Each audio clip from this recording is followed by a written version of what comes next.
जय हिंद। आप सभी का स्वागत है आपके अपने YouTube channel Rahul talent institute में। दोस्तों आज की इस वीडियो में लोग बात करेंगे क्लास 10th फिजिक्स का चैप्टर 1 प्रकाश का परावर्तन। दोस्तों ये वीडियो जो है आपका प्रकाश का परावर्तन जो है ये पार्ट 2 आपका होने वाला है। चलिए देखते हैं। आज हम लोग जो है दर्पण के बारे में जानेंगे।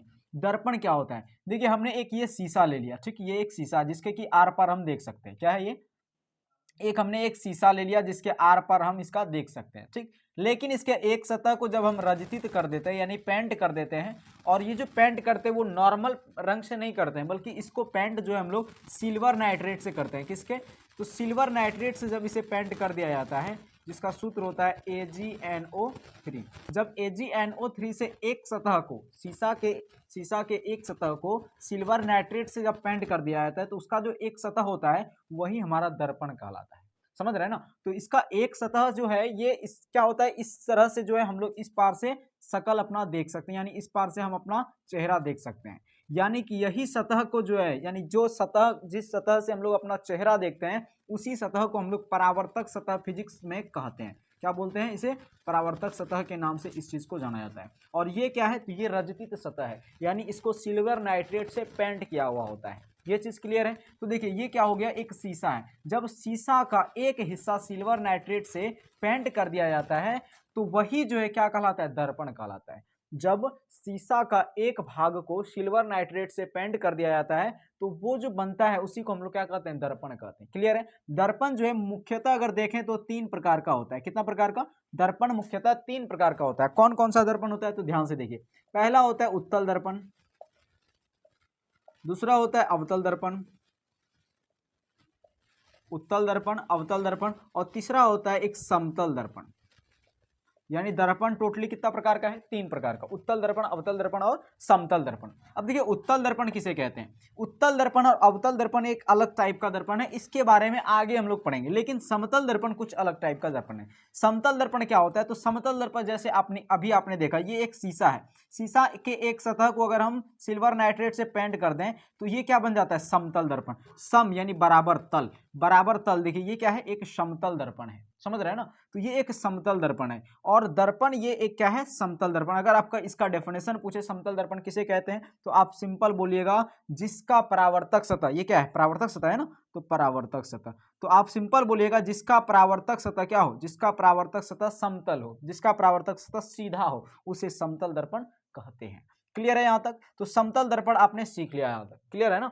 ठीक। अब देखिए समतल दर्पण आपने देख लिया, अब उत्तल और अवतल को देखना है। उत्तल और अवतल को देखने से पहले आपको गोलीय दर्पण समझना काफी जरूरी है। क्यों? क्योंकि गोलीय दर्पण का ही भाग होता है उत्तल और अवतल दर्पण। तो गोलीय दर्पण का 2 प्रकार होता है। पहले गोलीय दर्पण किसे कहते हैं उस चीज को आप जानिए। देखिए गोलीय दर्पण किसे कहते हैं? किसी खोखले गोले का भाग होता है। क्या होता है? गोलीय दर्पण किसे कहते हैं? जिसका परावर्तक सतह किसी खोखले गोले का भाग होता है उसे गोलीय दर्पण कहते हैं। जिसका परावर्तक सतह किसी खोखले गोले का, जैसे हमने ये बना दिया एक गोला, तो इसमें गोला है और हमने क्या कर दिया, एक पार से ऐसे करके पेंट कर दिया यहां से कुछ जगह को, और हमने एक क्या कर दिया, इसको इस तरह से कहीं पे पेंट कर दिया। अब देखिए ये जो बन गया, इसको अगर हम बीचे बीच काट दें, इसको बीचे बीच इसको अगर काट दें तो ये जो बन गया ये हमारा एक गोलीय दर्पण बन गया। और ये कौन सा गोला है? तो एक खोखला गोला है। समझ रहे हैं ना? एक खोखले गोले को जब आधा काट देते हैं तो वो जो है गोलीय दर्पण बन जाता है। यानी ये जो है इस पार जो बन गया, यानी इसका परावर्तक सतह जब अंदर की ओर धसा होता है तो उसे हम लोग बोलते हैं अवतल दर्पण। क्या बोलते हैं? अवतल दर्पण। देखिए एक पार तो पेंट किया हुआ है, रजतित किया हुआ है, तो इस पार से तो फेस नहीं देख सकते, तो फेस इस पार से देख सकते हैं, इस पार से, यानी ये हो गया क्या? परावर्तक सतह। तो परावर्तक सतह जिसका अंदर की ओर धसा हो उसे अवतल दर्पण कहते हैं। और ये जो बन गया आपका एक भाग, यहां देखिए ये भाग रजतित किया हुआ है अंदर की ओर, और बाहर की ओर देखिए परावर्तक सतह क्या है? उभरा हुआ है। तो बाहर की ओर जब परावर्तक सतह उभरा हो तो उसे हम लोग उत्तल दर्पण कहते हैं। उत्तल दर्पण कहते हैं। बाहर की ओर उभरा है, उभरा है, यानी बाहर की ओर जिसका परावर्तक सतह उभरा होता है उसे उत्तल दर्पण कहते हैं। याद करने का ट्रिक है, उभरा यानी हर्षहु और उत्तल यानी हर्षहु, दोनों से आप मैचिंग करके इस चीज को याद कर सकते हैं इसी तरीके से। अब क्या करेंगे, तो गोलीय दर्पण और आपने समझ लिया। गोलीय दर्पण क्या होता है? तो जिसका परावर्तक सतह किसी खोखले गोले का भाग होता है उसे गोलीय दर्पण कहते हैं। आपने अवतल और उत्तल दर्पण को आसानी से इसी तरीके से आपने समझ लिया। अब देखिए उत्तल दर्पण और अवतल दर्पण का चित्र कैसे बनता है। अवतल दर्पण का चित्र आपने देखा, जिसका परावर्तक सतह अंदर की ओर धसा हो, यानी ये हो गया अवतल दर्पण। अगर उत्तल दर्पण की बात करें तो जिसका परावर्तक सतह उभरा हो, ये हो गया उत्तल दर्पण। अब इसको दो तरह से आप बना सकते हैं, जिसका परावर्तक सतह क्या हो, अंदर की ओर धंसा हो, तो ये भी आप बना सकते हैं परावर्तक सतह जिसका अंदर की ओर धंसा हो, ये भी आप इस तरह से भी बना सकते हैं, ये भी हो गया, बात एक ही है दोनों में। उसके बाद ये इस तरह से भी इसको बना सकते हैं, ये अंदर से इसको पेंट कर दिए, ठीक, ये चीज हो गया। ये क्या हो गया आपका उत्तल दर्पण, सॉरी ये अवतल दर्पण और ये उत्तल दर्पण। आपने ये चीज जो है इसी तरीके से समझ लिया कि दर्पण क्या है और दर्पण कितना प्रकार का होता है। दर्पण 3 प्रकार का होता है। दर्पण किसे कहते हैं, तो जिसका परावर्तक सतह क्या हो, जिसका परावर्तक सतह, जिसका शीशे का एक भाग को अगर रजतित कर दिया जाए, दर्पण किसे कहते हैं, शीशे के एक भाग को अगर रजतित कर दिया जाए सिल्वर नाइट्रेट से, तो वो दर्पण बन जाता है। क्लियर है। उसके बाद दर्पण 3 प्रकार का होता है, क्या क्या होता है, एक अवतल दर्पण, उत्तल दर्पण और समतल दर्पण।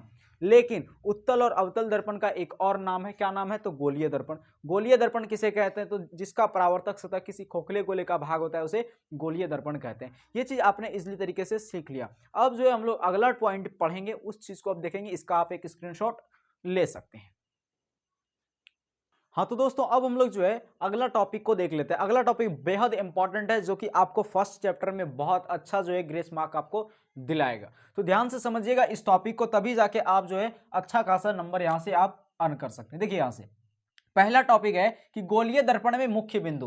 देखिए गोलीय दर्पण में मुख्य बिंदु यानी कि गोलीय दर्पण में आपको वो सारी बिंदुएं पता होनी चाहिए जिससे कि यहां से प्रतिबिंब का निर्माण हो सकता है। अब ये प्रतिबिंब क्या होता है, प्रतिबिंब का मतलब होता है फोटो, यानी कि दर्पण जैसे हो गया, दर्पण में जब हम अपना चेहरा देखते हैं तो उसमें क्या दिखता है, अपना फेस जो है उसमें दिखता है, यहां तक कि पूरा वस्तु का जो है चेहरा उसमें दिख जाता है। इसी को बोलते हैं हम लोग प्रतिबिंब। यानी कि उसमें क्या होता है कि वस्तु का वो प्रतिबिंब बनता है, और प्रतिबिंब का ये प्रतिबिंब जो बनता है वो किसी वस्तु का बनता है, यानी कि प्रतिबिंब को एक और नाम से जानते हैं इमेज, फोटो। समझ रहे हैं ना। तो ये चीज कैसे बनता है उसमें, ये चीज को हम लोग जानेंगे, लेकिन उससे पहले जो है हम लोग गोलीय दर्पण में मुख्य बिंदु को समझेंगे, ये क्या चीज होता है। उसके बाद आपको प्रतिबिंब बनाने का नियम सिखाएंगे, और फिर जो है आपको देखा जाएगा कि आपने जो है जो दर्पण में देखते हैं, आप घर में जो दर्पण होगा वो समतल दर्पण है, आप जो उसमें देखते हैं वो प्रतिबिंब कैसे बनता है, वो चीज कैसे पॉसिबल है उसमें अपना प्रतिबिंब दिख जाता है, इस चीज के बारे में भी जो है आपको समझाया जाएगा। तो सबसे पहले आप जो है गोलीय दर्पण के मुख्य बिंदु जान लीजिए। तो आपने अभी देखा कि गोलीय दर्पण जो है क्या होता है, किसी खोखले गोले का एक भाग होता है। ये हमने एक भाग पेंट कर दिया, और ये हमने जो है अंदर से एक भाग को पेंट कर दिया, और इसको बीचों बीच काट दिया। तो ये जो सतह निकला, इसका परावर्तक सतह क्या है, उभरा हुआ है, तो ये उत्तल दर्पण निकल गया। और इसका परावर्तक सतह क्या है, अंदर की ओर धंसा हुआ है, तो ये अवतल दर्पण निकल गया। ठीक ना। तो यहां से आपने ये चीज सीख लिया। लेकिन अब देखेंगे कि ये जो बिंदु है वो क्या क्या काम करता है। तो देखिए हम जो है अगर आपको एक अवतल दर्पण या फिर कोई एक दर्पण लेकर समझाएं तो आप किसी और दर्पण से समझ सकते हैं तुरंत। तो हम लोग जो है एक दर्पण से लेकर समझते हैं, यानी अवतल दर्पण को समझते हैं। तो ये अवतल दर्पण इस तरह से है ना, ये अवतल दर्पण है, और इसका ये बाहरी सतह क्या है, तो ये जो है रजतित किया हुआ है ना। और ये जो है इस तरह से घुमा हुआ है ना, इस तरह से गोला इसका बना हुआ होगा कहीं पे, तो इस तरह से इसका ये गोला का भाग है, ये अवतल दर्पण। अब देखिए ये जो गोला जिस ओर बनता है, ये जो गोला जिस ओर बनता है, या फिर दर्पण तो यही भाग है ना, तो दर्पण का जो मध्य बिंदु होता है, दर्पण का जो मध्य बिंदु होता है उसे हम लोग ध्रुव कहते हैं, जिसे P से इंडिकेट करते हैं। क्या करते हैं, P से इंडिकेट करते हैं। दर्पण के मध्य बिंदु को क्या कहते हैं, ध्रुव कहते हैं। इस बात को हमेशा ध्यान रखिएगा, दर्पण के मध्य बिंदु को क्या कहते हैं, ध्रुव कहते हैं, और जिसे हम लोग P से इंडिकेट करते हैं। अब देखिए यहां से हम क्या करेंगे, ये लाइन हो गया, हमने टच कर दिया बस, इसको कुछ नहीं। और ये जो गोला बना है आपका, यानी दर्पण जिस गोले का भाग होता है, ये दर्पण जो है जिस खोखली गोले का भाग होता है उसके केंद्र को, यानी ये जो गोला बना है उसका केंद्र मान लीजिए यहाँ पे है। तो जो दर्पण है वो जिस खोखले गोले का भाग होता है, दर्पण जिस खोखले गोले का भाग होता है उसके केंद्र को हम लोग वक्रता केंद्र कहते हैं। क्या कहते हैं, वक्रता केंद्र। क्या बोलते हैं, वक्रता केंद्र। यानी कि दर्पण जिस खोखले गोले का भाग होता है उसके केंद्र को वक्रता केंद्र कहते हैं। और P और C यानी कि ध्रुव और वक्रता केंद्र से गुजरने वाली रेखा को हम लोग जो है मुख्य अक्ष कहते हैं। क्या कहते हैं, इसका नाम क्या हो गया, मुख्य अक्ष। क्या नाम हो गया इसका, मुख्य अक्ष, या फिर इसको प्रधान अक्ष भी कहा जाता है। यहां तक क्लियर है। अब देखिए अब एक बात है यहाँ पे है कि जैसे मान लीजिए यहां से कोई लाइन गुजरा, यहां से कोई लाइन गुजरा, ठीक ना। अब देखिए यहां से कैसे कोई लाइन गुजरेगा, जब भी वस्तु रहेगा तो वस्तु तो इसी पार रहेगा हमेशा, क्योंकि दर्पण का यही है ना परावर्तक सतह, तो यही पार रहेगा वस्तु हमेशा, वस्तु हमेशा इसी पार रहेगा। तो वस्तु जो है जब जब यहाँ के इसके समांतर वस्तु, जैसे मान लीजिए हमने ये गुजारा वस्तु, तो जब वस्तु गुजारेंगे तो ये जो है कहाँ मुड़ेगा बताइए, ये इस ओर मुड़ा हुआ है तो हमेशा जो है इसी ओर मुड़ेगा, और जहां से होकर मुड़ेगा ये तो उसी बिंदु को हम लोग एफ कहते हैं, यानी कि फोकस बिंदु कहते हैं। अब इसको कैसे बोलेंगे तो देखिए ध्यान से, मुख्य अक्ष के समांतर, मुख्य अक्ष के समांतर, ये मुख्य अक्ष है ना, ये मुख्य अक्ष, तो मुख्य अक्ष के समांतर दर्पण पर आपतित किरणें परावर्तन के बाद, परावर्तन हो रहा है ना, तो दर्पण पर, ये देखिए मुख्य अक्ष के समांतर दर्पण पर आपतित किरणें परावर्तन के बाद जिस बिंदु पर मिलती है या मिलती हुई प्रतीत होती है, उस बिंदु को जो है फोकस बिंदु कहते हैं। क्या कहते हैं? फोकस बिंदु कहते हैं उस बिंदु को। ये फोकस बिंदु आपका हो गया। ठीक, यहां तक क्लियर है? ध्यान से समझिएगा, मुख्य अक्ष के समांतर दर्पण पर आपतित किरणें परावर्तन के बाद जिस बिंदु पर मिलती है या मिलती हुई प्रतीत होती है उसे फोकस बिंदु कहते हैं। यहां तक क्लियर है? अब यहां पे समझिए, अब P और F यानी कि ध्रुव और फोकस के बीच की दूरी को हम लोग जो है फोकस दूरी कहते हैं, जिसे छोटी f से डिनोट किया जाता है, छोटी f, है ना। तो P और F के बीच की दूरी को फोकस दूरी कहते हैं। लेकिन अब देखिए ये क्या हो गया आपका, ये तो त्रिज्या हो गया, ये पूरे वृत्त का अगर देखें तो वृत्त का ही तो है, खोखले गोले का ही भाग है ना दर्पण, तो ये क्या है, एक त्रिज्या है। तो यहां से लेकर यानी P से लेकर C तक के बीच की दूरी को R से डिनोट करते हैं, जिसको हम लोग वक्रता त्रिज्या बोलते हैं। क्यों वक्रता त्रिज्या? क्योंकि इसका एक भाग वक्रित है, इसलिए इस त्रिज्या को वक्रता त्रिज्या कहते हैं। सिंपल सा डेफिनेशन समझ लिए कि ध्रुव और वक्रता केंद्र के बीच की दूरी को वक्रता त्रिज्या कहते हैं। फिर से एक बार रिवीजन मार लीजिए इसको। ठीक, तो ये क्या है, एक अवतल दर्पण है। अवतल दर्पण जिस खोखले गोले का भाग होता है उसके केंद्र को क्या बोलते हैं, तो उसके केंद्र को वक्रता केंद्र कहते हैं। अब ये जो दर्पण है, दर्पण के मध्य बिंदु को ध्रुव कहते हैं। उसके बाद इसके मुख्य अक्ष के समांतर दर्पण पे आपतित किरणें परावर्तन के बाद जिस बिंदु पर मिलती है या मिलती हुई प्रतीत होती है उस बिंदु को फोकस बिंदु कहते हैं। उसके बाद अब फोकस और P यानी कि ध्रुव और फोकस के बीच की दूरी को फोकस दूरी कहते हैं। उसके बाद पोल यानी कि ध्रुव और वक्रता केंद्र के बीच की दूरी को वक्रता त्रिज्या कहते हैं। ये था आपका जनरल, जो कि यानी मुख्य बिंदु का प्रमुख बिंदु है जो था उसके बारे में थोड़ा सा जानकारी था, जो कि आपको नॉर्मली होना चाहिए, तभी जाके आप प्रतिबिंब बनाने के लिए सीख सकते हैं। सेम उसी तरह से अगर देखें उत्तल दर्पण में भी वही से होगा, क्योंकि उत्तल दर्पण भी जब ऐसे बनाएंगे तो आपको उत्तल दर्पण में भी सेम ऐसा ही देखने को मिलेगा, यानी उत्तल दर्पण भी ऐसे घुरेगा, और ऐसे जब जिस ओर घुरेगा तो उसके केंद्र को क्या बोलेंगे, इसके केंद्र को क्या बोलेंगे, तो इसके केंद्र को, उत्तल दर्पण के केंद्र को वक्रता केंद्र कहेंगे। सेम यही टॉपिक इसमें भी काम करेगा। तो उम्मीद करता हूं आपने ये चीज समझ लिया होगा। अब प्रतिबिंब बनाने का नियम देखते हैं। ये प्रतिबिंब क्या होता है तो आपने सीख लिया। जैसे देखिए ये एक जो है क्या हो गया, ये एक दर्पण हो गया। तो ये जब एक दर्पण हो गया तो यहाँ पे किसी व्यक्ति को हमने मान लिया खड़ा किया, तो इस व्यक्ति का जो है क्या होगा, प्रतिबिंब बनेगा इसमें। तो इस व्यक्ति का जो प्रतिबिंब बनेगा वो कहाँ बनेगा प्रतिबिंब, कैसे बनेगा प्रतिबिंब, तो प्रतिबिंब आपको पता है कि इसके पीछे ही बनता है प्रतिबिंब, है ना, इसके पीछे ही प्रतिबिंब बनता है, इसके पीछे ही प्रतिबिंब बनता है इस चीज का। तो कैसे बनता है इस बात का प्रतिबिंब, उस चीज को जानेंगे, लेकिन जानने से पहले उसको बनाने का नियम पता होना चाहिए। अब ये नियम क्या होता है, तो आपने प्रकाश का परावर्तन तो अभी पढ़ा ही, क्या क्या पढ़ा अभी आपने, देखिए प्रतिबिंब बनाने का नियम 4 नियम है टोटल। कितना नियम है, 4 नियम है प्रतिबिंब बनाने का। पहला नियम क्या है, इसको नोट कीजिएगा, बहुत इंपॉर्टेंट चीज है। पहला नियम जो है प्रतिबिंब बनाने का वो क्या है कि जो प्रकाश की किरणें होती है वो आपतन कोण और बराबर परावर्तन कोण होता है, यानी I बराबर R क्या होता है, आपतन बराबर परावर्तन कोण, आपतन कोण बराबर परावर्तन कोण। दूसरा क्या होता है कि समांतर जाएगी और फोकस होकर आएगी। जैसे अभी आपने देखा कि ये समांतर गई, ये समांतर गई तो फोकस होकर आएगी, यानी ये जो है, अगर देखिए हम इसको जो है साफ कर देते हैं जरा सा। उम्मीद करता हूं आपने इस चीज का स्क्रीनशॉट ले लिया होगा। ठीक, ये आप स्क्रीनशॉट यहां से ले सकते हैं। हम यहाँ पे जो है इसको साफ कर रहे हैं जरा सा। अब देखिए यहाँ पे आप इसको जो है उदाहरण के तौर पे हम समझा सकते हैं। देखिए यहाँ पे ये हमने जो है एक दर्पण मान लीजिए हमने बना लिया, ये दर्पण हमने बना लिया। जैसे हमने जो है ये कौन सा दर्पण हुआ जल्दी बताइए आप, ये दर्पण हो गया अवतल दर्पण। तो ये हमने अवतल दर्पण बना लिया, और यहाँ पे हो गया P, यानी कि दर्पण के मध्य बिंदु को ध्रुव कहते हैं। इसके ये दर्पण जो है जिस खोखले गोले का भाग होता है उसके केंद्र को वक्रता केंद्र कहते हैं। इससे गुजरने वाली रेखा को मुख्य अक्ष कहते हैं, और इसके समांतर जब गुजरेगी तो उस जहां पे कटेगा तो वहां पे फोकस, और यहां से यहां तक यानी P और F के बीच की दूरी को फोकस दूरी कहते हैं। ये चीज तो आपने सीख लिया है। P और C के बीच की दूरी को R कहते हैं, यानी वक्रता त्रिज्या कहते हैं। ये भी चीज आपने अच्छी तरह से जान लिया है। अब यहां से समझिए आप कि I बराबर R, यानी कि ये जब गुजरेगा, ये किरण जब यहां जाएगा और यहां से गुजरेगा तो ये जो कोण होगा और ये जो कोण होगा वो बराबर होगा।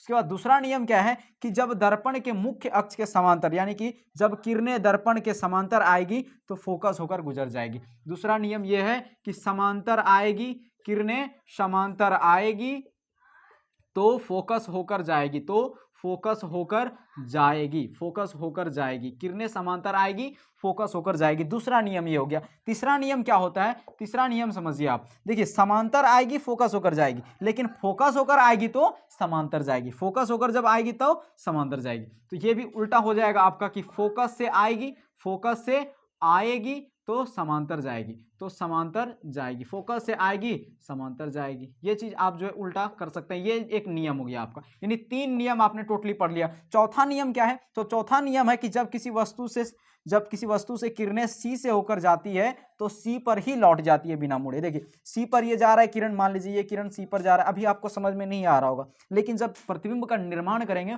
उस समय आपको अच्छी तरह से समझ में आ जाएगा, क्योंकि आप अभी सिर्फ नियम जान रहे हैं। सी पर जब जाएगी तो सी पर ही लौट जाएगी, क्योंकि ये 90 डिग्री पे डायरेक्ट पड़ता है दर्पण पे, तो सी पर गई, सी पर ही लौट जाएगी। तो यहाँ पे आपको लिख देना है सी पर जाएगी, सी पर जाएगी तो सी पर ही आएगी, सी पर जाएगी सी पर ही आएगी।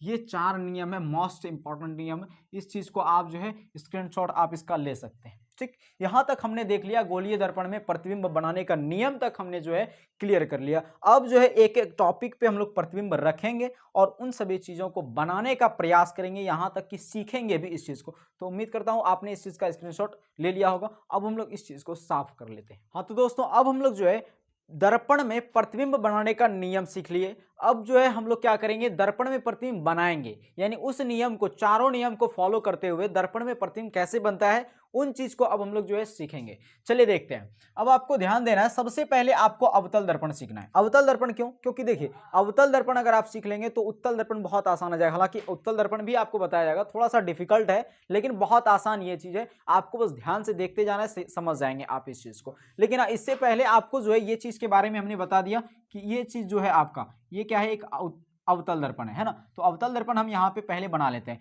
लेकिन अवतल दर्पण में प्रतिबिंब का निर्माण कैसे करेंगे तो उस चीज को देखिएगा। हमने यहाँ पे एक अवतल दर्पण बना लिया, यहाँ पे लेट्स हमने बना लेते हैं, ये हमने क्या कर लिया, एक अवतल दर्पण बना लिया। ये हम यहाँ पे जो है अवतल दर्पण का निर्माण कर रहे हैं। किस चीज से ये पेंट किए? तो ये हमने जो पेंट किया सिल्वर नाइट्रेट का पेंट किया। अब ये क्या हो गया, एक परावर्तक सतह हो गया। इसके मध्य बिंदु को क्या कहेंगे, तो इसके मध्य बिंदु को हम लोग ध्रुव बोलते हैं, जिसे P से इंडिकेट करते हैं। ये जिस खोखले गोले का भाग होता है, ये दर्पण जो है जिस खोखले गोले का भाग होता है उसी के केंद्र को हम लोग जो है वक्रता केंद्र कहते हैं। और वक्रता केंद्र और ध्रुव से गुजरने वाली रेखा को जो है हम लोग मुख्य अक्ष या फिर प्रधान अक्ष कहते हैं। ठीक, अब देखिए इसके समांतर यानी मुख्य अक्ष के समांतर गुजरेगी रेखा, तो जहां पे वो बिंदु काटेगी, ये गुजरेगा तो इधर काटेगा, तो जहां पे काटेगी उसी को हम लोग F कहते हैं, यानी कि फोकस बिंदु कहते हैं। अब देखिए P और F से के बीच की दूरी को क्या कहते हैं, फोकस दूरी। और C और P के बीच की दूरी को क्या कहते हैं, तो इसके बीच की दूरी को क्या कहते हैं हम लोग, R कहते हैं। अब देखिए ये जो R होता है, ये जो R होता है, ये R जो है इसकी दुगुनी होता है, यानी फोकस की ये R क्या होती है, दुगुनी होती है। जिस वजह से ये भी बोला जाता है कि ये F जो है वो R बराबर होता है 2F। R क्या है, फोकस की दुगुनी है, तो R बराबर क्या हो गया 2F, यानी ये F 1F ये 2F और बराबर है R, तो 2F बराबर R। या फिर इसको ऐसे भी बोल सकते हैं, R यहाँ पे है, ये गुणा में 2 है, इस पार आएगा ये भाग में 2F। या फिर ये भी बोल सकते हैं F बराबर R/2। तो ये चीज को आप ध्यान रखिएगा कि F बराबर R/2 होता है, R बराबर 2F ये भी होता है। इस चीज को आप जो है यहाँ से स्क्रीनशॉट एक ले सकते हैं। लेकिन हाँ, इस चीज के बारे में ये आपको हमने ये बता दिया। लेकिन यहाँ पे अब हम लोग जो सीख रहे हैं, क्या सीख रहे हैं, तो हम लोग सीख रहे हैं कि अवतल दर्पण में प्रतिबिंब का निर्माण कैसे करेंगे। प्रतिबिंब का मतलब हो गया कि फोटो कैसे बनता है। तो हमने कुछ वस्तु रखना है हम लोग को पहले। तो देखिए यहाँ पे जो है सी के बाद यानी वक्रता केंद्र के बाद क्या होता है, अनंत होता है। वक्रता केंद्र के बाद अनंत, तो हम लोग वस्तु अनंत पे पहले रखेंगे, अनंत पे रखेंगे, फिर अनंत और वक्रता केंद्र के बीच रखेंगे, फिर वक्रता केंद्र पे रखेंगे, फिर वक्रता केंद्र और F के बीच रखेंगे, फिर फोकस पे रखेंगे, फिर फोकस के आगे रखेंगे, फिर ध्रुव पर भी रख के देखेंगे कैसा बनता है प्रतिबिंब। उन सभी चीजों के बारे में सीखेंगे एक एक करके। तो चलिए पहले अनंत पे रखते हैं। तो यहां लिखेंगे जब वस्तु अनंत पे हो, जब वस्तु अनंत पर हो।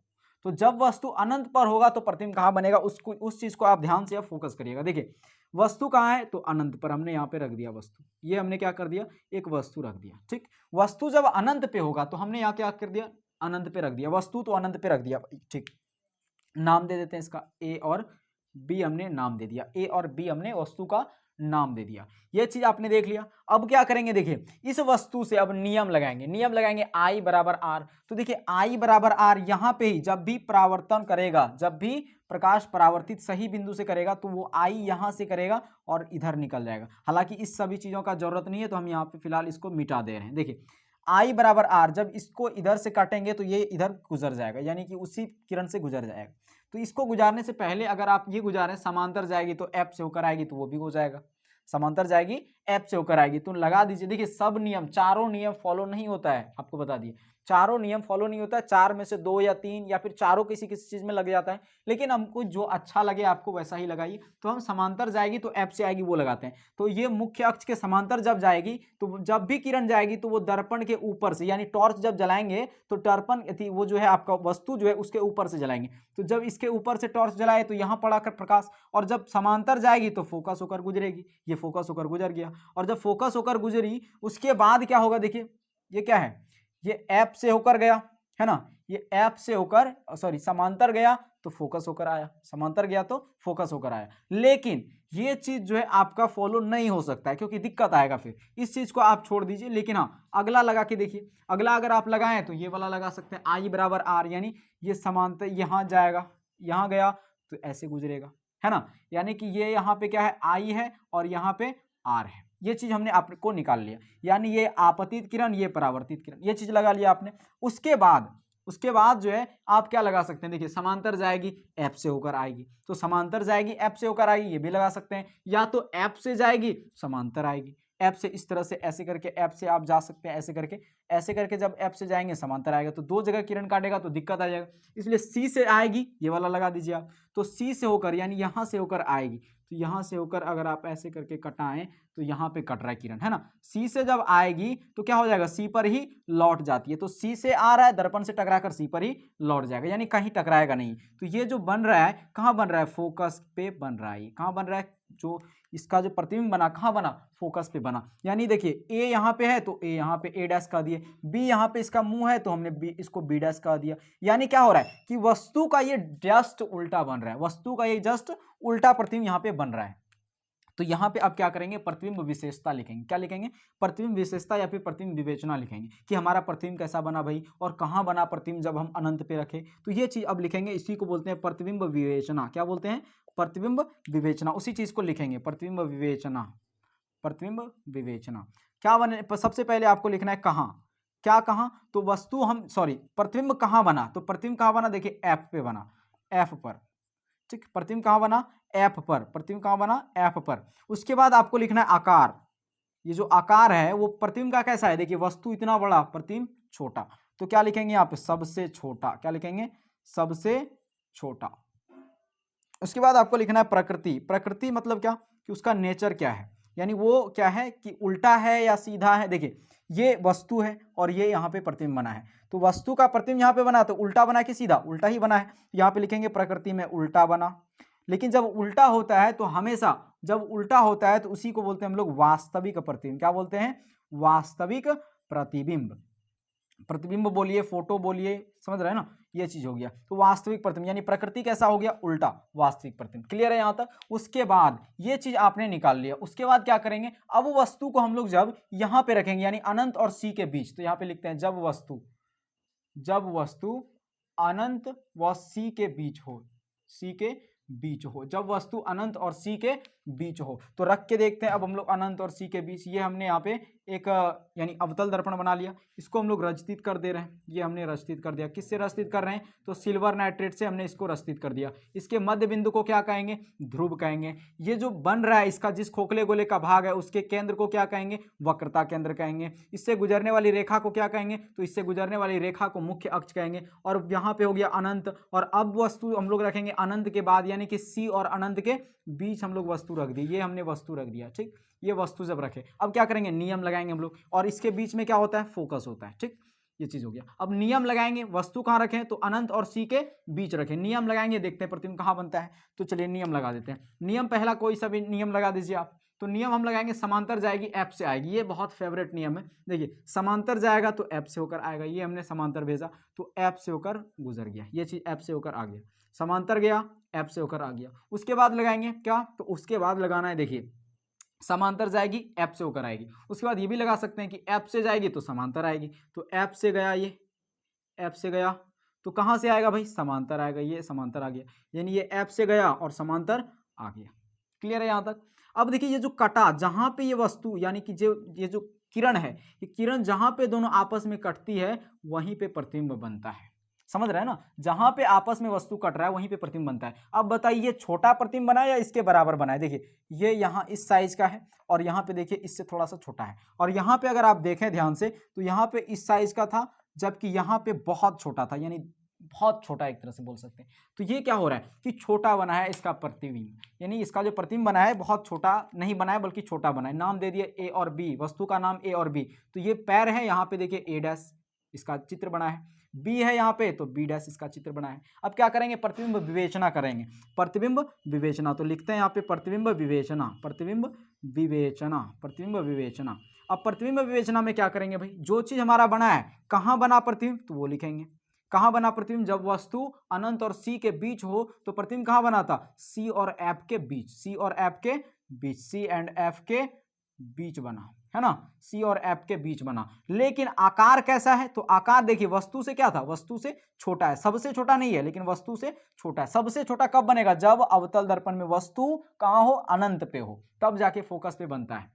और जब वस्तु अनंत और सी के बीच हो तो प्रतिबिंब जो है वो सी और एफ के बीच बनता है। यहां तक क्लियर है। उसके बाद अब प्रकृति देखिए, ये जो बना है प्रतिबिंब, इसकी प्रकृति क्या है, तो इसकी प्रकृति है कि ये छोटा बना है, सॉरी इसकी प्रकृति जो है वो क्या है, उल्टा है या सीधा है, तो ये सीधा है और यहाँ देखिए उल्टा बना है, तो इसकी प्रकृति है उल्टा। और जब उल्टा होता है तो इसी को बोलते हैं क्या, वास्तविक प्रतिबिंब। क्या बोलते हैं, वास्तविक प्रतिबिंब। ये चीज आपने कवर कर लिया। देखिए यहाँ पे अनंत पे रखे, प्रतिबिंब कहाँ बना, फोकस पे, और अनंत और वक्रता केंद्र के बीच रखे तो प्रतिबिंब कहाँ बना, फोकस और वक्रता केंद्र के बीच बना था। यहां तक क्लियर है। इस चीज को आप एक स्क्रीनशॉट ले सकते हैं। उम्मीद करता हूं आपने स्क्रीनशॉट ले लिया होगा। अब इस चीज को जो है साफ कर देते हैं, फिर जो है हम लोग अब जो है आगे रखेंगे वस्तु, हम लोग कहां रखेंगे, अब आगे वस्तु रख के देखते हैं, फिर देखते हैं प्रतिबिंब कहां बनता है, कैसा बनता है। चलिए अब जो है आगे वस्तु हम लोग रखेंगे। अब जो है वस्तु हमने अनंत पे रख दिया, अनंत और सी के बीच रख दिया, तो हम लोग जो है अब जो वस्तु रखेंगे, अब कहाँ रखेंगे, तो अब सी पर रख के देखेंगे। तो यहाँ पे हमने पहले बना लेते हैं ये चीज, ये हमने क्या बना लिया, एक अवतल दर्पण बना लिया इसको। इसके मध्य बिंदु को क्या कहेंगे, ध्रुव। इससे जो जिस खोखले गोले का भाग है उसके केंद्र को वक्रता केंद्र, यहाँ पे बीच में जो बिंदु है उसको फोकस, इससे गुजरने वाली रेखा तो मुख्य अक्ष। इसके अब देखिए यहाँ वस्तु यहाँ पे अनंत है, अब वस्तु जो हम लोग रखेंगे कहाँ रखेंगे, वक्रता केंद्र और सी के बीच तो रखे थे, अब वक्रता केंद्र पे रखेंगे, तो यहाँ पे लिखेंगे सी पर वस्तु, सी पर वस्तु। ये चीज आपने बना लिया, ये भी बना लिया आपने। अब वस्तु कहाँ पे रख रहे हैं, सी पर, तो सी पर इस बार वस्तु रखेंगे, ये हमने वस्तु रखा सी पर। क्लियर है, ये हमने सी पर इस बार वस्तु रख दिया। और जब सी पर वस्तु रखेंगे, अब देखिए क्या हो रहा है, तो सी पर जब वस्तु रखेंगे तो नियम तो यही लगेगा भाई, सी पर वस्तु रखें या कहीं भी रखें, नियम आपको यही लगने वाला है, यही लगेगा और हर बार यही लगाना ही है आपको। तो हम जो है क्या करते हैं, ये वाला नियम लगाते हैं, समांतर जाएगी एफ से होकर आएगी, तो ये समांतर हम भेज दिए इसको किरण को, और ये एफ से होकर गुजर गया बेहिचक, कोई दिक्कत नहीं। अब देखिए अब अगला नियम लगाइए, दो ही नियम लगता है, अब दूसरा नियम लगाइए, तो दूसरा नियम हम ये लगा देते हैं, एफ से जाएगी समांतर आएगी, तो एफ से जाएगा, ये एफ से गया है ना, एफ से जब गया तो क्या होगा, ये थोड़ा सा यहाँ पे टेढ़ा हो गया है, तो यहाँ पे हम जो है इसको सीधा कर देते हैं, इस लाइन को थोड़ा सा, ये हो गया ठीक। एफ से जाएगी तो क्या होगा, एफ से जाएगी समांतर आएगी, एफ से जाएगी समांतर आएगी, ठीक है। एफ से गया समांतर आ गया। अब देखिए ये क्या हो गया, ये हो गया आपतित किरण, ये हो गया परावर्तित किरण, ये हो गया आपतित किरण, ये हो गया परावर्तित किरण। अब देखिए यहाँ पे कटा ना, ये किरण जो है कहाँ पे कट रहा है, यहाँ पे कट रहा है, तो यहाँ पे जब कट रहा है तो क्या हो रहा है, ये इस तरह से बन गया प्रतिबिंब, है ना, ये इस तरह से बन गया प्रतिबिंब। अब जब इस तरह से प्रतिबिंब बन गया, ये थोड़ा सा जो है मिस्टेक हो जाता है यहाँ पे, लेकिन देखिए नाम हमने दे दिया ए बी, तो यहाँ पे क्या बना, ए डैश और ये बी डैश, और ये दोनों जो होता है जब सी पर प्रतिबिंब बनता है अवतल दर्पण में, तो दोनों बराबर होता है, दोनों का जो दूरी होता है, वस्तु दूरी और प्रतिबिंब दूरी जो दो होता है वो दोनों बराबर होता है। तो अब यहाँ पे हम लोग क्या लिखेंगे, प्रतिबिंब विवेचना लिखेंगे, प्रतिबिंब विवेचना, प्रतिबिंब विवेचना। तो प्रतिबिंब विवेचना में क्या लिखते हैं, जो प्रतिबिंब बना है उसी चीज को लिखते हैं। कहाँ बना प्रतिबिंब बताइए, तो कहाँ बना प्रतिबिंब, आप जानते हैं कि प्रतिबिंब जो बना वो सी पर ही बना, जब वस्तु सी पर हो तो प्रतिबिंब सी पर ही बना, सी पर। उसके बाद आकार कैसा है, देखिए प्रतिबिंब का जो आकार है वो कैसा है, ये वस्तु है और ये प्रतिबिंब है। देखिए वस्तु जैसा भी है, जैसा भी वस्तु रहेगा वैसा ही प्रतिबिंब बना है। देखिए सेम है, बराबर है, नहीं है क्या, देखिए बराबर, थोड़ा सा यहाँ पे डिस्टेंस गया होगा लेकिन बराबर ही है प्रतिबिंब। ये चीज दोनों प्रतिबिंब और वस्तु का आकार क्या है, बराबर है। तो यहाँ पे लिखना है आपको बराबर। जब वस्तु सी पर हो अवतल दर्पण में तो प्रतिबिंब सी पर ही बनता है। उसके बाद प्रकृति लिखना है आपको, तो प्रकृति में क्या लिखेगा, तो प्रकृति में आपको लिखना है, देखिए प्रतिबिंब कैसा बना है, उल्टा बना है, और जब उल्टा बनता है तो उसी को बोलते हैं वास्तविक प्रतिबिंब बना है। क्या बोला है, वास्तविक प्रतिबिंब बना है। यह चीज आपने कवर कर लिया। अब क्या करेंगे, तो अब वस्तु हम लोग जो है और आगे ले जाएंगे, यानी सी और ऐप के बीच इस बार वस्तु रखेंगे। तो ये हम जो है यहाँ पे अवतल दर्पण बना लिए फिर से, तो अवतल दर्पण बना लिया हमने ये, ठीक, ये चीज हमने कर लिया यहाँ पे। अब क्या करेंगे, इसके बताइए मध्य बिंदु को क्या बोलते हैं, दर्पण के मध्य बिंदु को ध्रुव। इससे जिस खोखले गोले का ये दर्पण भाग होता है उसके केंद्र को, यानी कि उसके केंद्र को क्या बोलते हैं, वक्रता केंद्र। इससे गुजरने वाली रेखा मुख्य अक्ष, इसके बीच का केंद्र लगभग लगभग क्या होता है, वो फोकस होता है, ठीक। अब क्या करेंगे, वस्तु हम लोग सी और ऐप के बीच इस बार रखेंगे। ये हमने वस्तु रख दिया इस बार, ये हमने क्या कर दिया इस बार, वस्तु रख दिया, ये वस्तु रख दिया इस बार। तो यहाँ पे लिखेंगे, क्या लिखेंगे भाई, वस्तु अब हम लोग सी और एफ के बीच रख रहे हैं, सी एंड एफ के बीच, सी एंड एफ के बीच। देखिए ये चीज आपने कवर कर लिया। जब वस्तु अनंत पे था तो प्रतिबिंब कहाँ बना था, एफ पे बना था। जब वस्तु सी पर था तो प्रतिबिंब सी पर ही बना। जब वस्तु अनंत और सी के बीच था तो ये सी और एफ के बीच बना था। और जब वस्तु अब सी और एफ के बीच रहेगा तो देखते हैं प्रतिबिंब कहाँ बनेगा।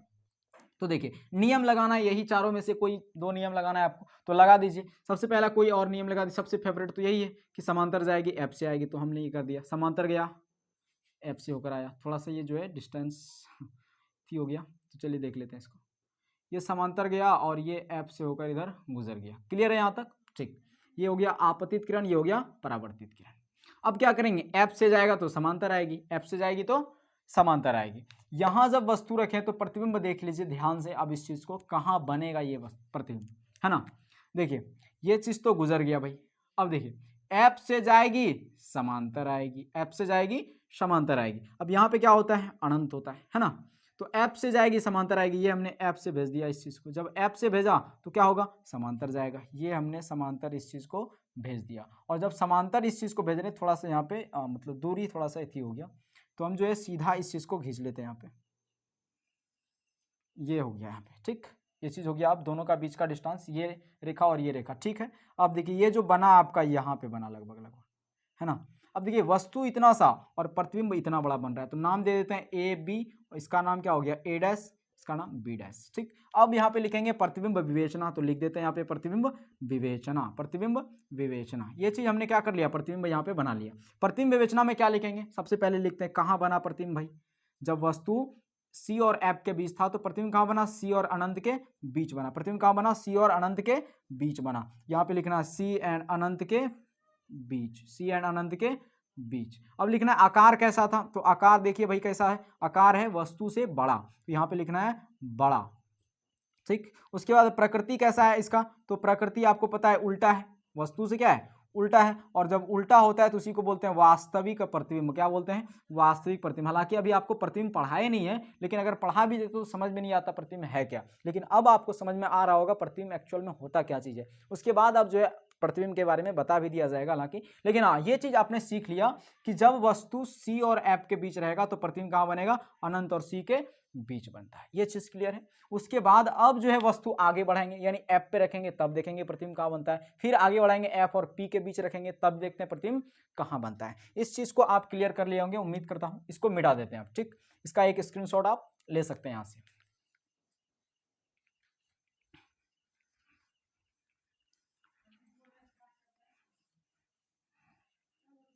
अब हम लोग जो है वस्तु कहाँ रखेंगे, तो अब वस्तु को हम लोग कहाँ रखना है, तो अब वस्तु सी और एफ के बीच रखे थे, अब हम लोग एफ पर वस्तु रखेंगे, एफ पर वस्तु। ये हमने बना लिया एक अवतल दर्पण, ये हो गया अवतल दर्पण आपका, इसको हमने पेंट कर दिया, ठीक। इसके बीच मध्य बिंदु को क्या कहते हैं, ध्रुव कहते हैं। ये जिस खोखले गोले का भाग होता है उसके ध्रुव को क्या सॉरी उसके केंद्र को क्या कहते हैं, वक्रता केंद्र। इससे गुजरने वाली रेखा क्या कहलाती है, मुख्य अक्ष। बीच में क्या होता है, फोकस। अब देखिए बीच में फोकस हो गया, यहाँ पे क्या हो गया, अनंत। यहां तक क्लियर है। अब देखिए वस्तु कहाँ रखना है, फोकस पे। ये हमने क्या कर लिया, वस्तु फोकस पे रख लिया। अब ये वस्तु जब फोकस पे रखेंगे तो प्रतिबिंब बनेगा। तो प्रतिबिंब बनाने के लिए क्या करना पड़ेगा, नियम लगाना पड़ेगा। तो नियम लगाइए। अब नियम लगाएंगे तो आई बराबर आर भी लगा सकते हैं। तो ये जब यहाँ से गया, ये गुजरेगा इस तरह से, ये गुजर गया आपका, ठीक, ये गुजर गया आपका, इधर से हो गया। अब देखिए अगर समांतर जाएगी तो एफ से होकर लौटेगी, तो समांतर भेज दीजिए। ये समांतर गया तो एफ से होकर लौटेगा, तो ये एफ से होकर जाएगा इधर से। तो एफ से होकर सही से करके इसको पार कर दीजिए। ये हमने एफ से होकर पार कर दिया। अब देखिए ये चीज जो है क्या हो रहा है, ये चीज आराम आराम से इधर से, मतलब इधर जो है क्या हो रहा है, पार हो रहा है ये सही से। देखिए ये चीज जो है एक दूसरे का क्या हो रहा है, ये भी जा रहा है इधर और ये भी जा रहा है इधर। ना इधर मिलने का चांस है, ना इधर मिलने का चांस है, ना इधर मिलने का चांस है। यानी ये जो दोनों किरण है वो दोनों एक दूसरे का क्या है, ये दोनों किरण को अगर आप ध्यान से देखें तो एक दूसरे का ये किरण क्या है बताइए, यानी इसका डिस्टेंस, दोनों की दूरी, मतलब डिस्टेंस एक समान है। मतलब समझ रहे हैं ना, यानी ये समांतर है, ये दोनों किरणें क्या है, समांतर है, यानी कहीं नहीं मिलेगी ये किरणें। मतलब कि अगर वस्तु अवतल दर्पण में फोकस पे रहेगा तो उसका प्रतिबिंब अनंत दूरी पे बनेगा। समझ रहे हैं ना, उसका प्रतिबिंब कहाँ बनेगा, अनंत दूरी पे बनेगा। तो अब यही चीज को लिख देना है प्रतिबिंब विवेचना में। इसी चीज को आपको प्रतिबिंब विवेचना में लिखना है। प्रतिबिंब विवेचना, प्रतिबिंब विवेचना क्या करना है, प्रतिबिंब विवेचना में आपको लिखना है कहाँ बना, तो आपको लिखना है अनंत पे बना। कहाँ बना प्रतिबिंब, जब वस्तु एफ पर होता है अवतल दर्पण में तो प्रतिबिंब अनंत पर बनता है। उसके बाद लिखना है आकार। आकार कैसा था बताइए, तो आकार कैसा है, आकार सबसे बड़ा है, क्योंकि अब बताइए फोकस पे रखे यानी इतना छोटा वस्तु है तो उसका प्रतिबिंब अनंत पे बन रहा है, तो आकार क्या रहेगा, बहुत बड़ा रहेगा। तो यहाँ पे लिखना है बहुत बड़ा। क्या लिखना है, बहुत बड़ा। यहां तक क्लियर है। उसके बाद आपको लिखना है प्रकृति। प्रकृति क्या है, तो देखिए अब देखिए नीचे ही ना प्रतिबिंब बनेगा, कहीं भी बनेगा तो उल्टा ही बनेगा। तो उल्टा जब बनेगा तो उल्टा को क्या बोलते हैं, वास्तविक प्रतिबिंब। उल्टा को क्या बोलते हैं, वास्तविक प्रतिबिंब। ये चीज आपने क्लियर कर लिया। अब क्या करेंगे, एफ के आगे वस्तु लेकर जाएंगे। तो यहाँ पे हम एक और अवतल दर्पण बना लिए। ये हमने अवतल दर्पण बना लिया, ठीक। यहाँ पे जब अवतल दर्पण बनाए उसके बाद ये इसके मतलब अवतल दर्पण के मध्य बिंदु को क्या कहते हैं, ध्रुव।